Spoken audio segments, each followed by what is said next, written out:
Penyelesaian sengketa proyek penambangan batu andesit di Desa Wadas yang akan digunakan sebagai bahan baku pembangunan bendungan bener terus dilakukan. Hingga saat ini pembayaran uang ganti rugi pada warga pemilik lahan terdampak telah mencapai 92%.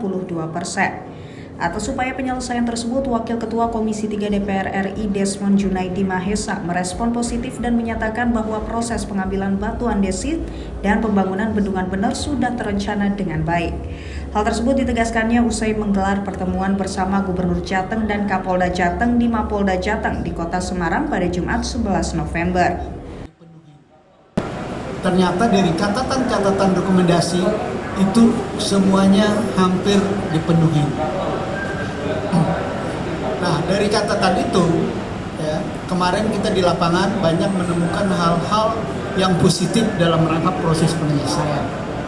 Walaupun posisi masyarakatnya masih ada yang menerima dengan apa adanya, ada yang menerima dengan catatan, ada yang menolak. Dalam penyelesaian sengketa di Wadas, Gubernur Jateng Ganjar Pranowo menyatakan pemerintah dan Forkopimda Jateng telah berkomitmen melaksanakan penyelesaian kasus Wadas dengan pendekatan personal.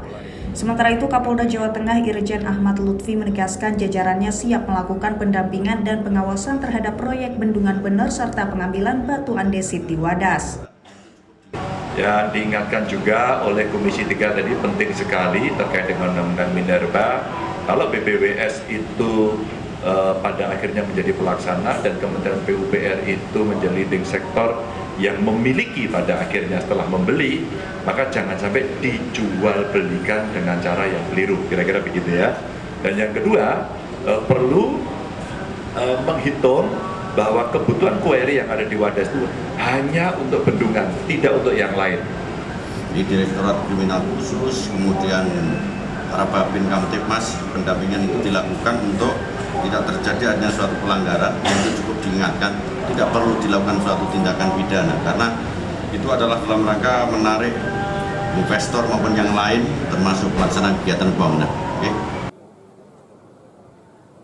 Sedangkan terkait pembayaran uang ganti rugi kepada warga pemilik lahan terdampak telah mencapai 92%. Pencairan tahap 2 dilakukan pada awal November untuk 194 bidang tanah. Dengan demikian, kini sudah ada 576 bidang lahan yang telah dibebaskan.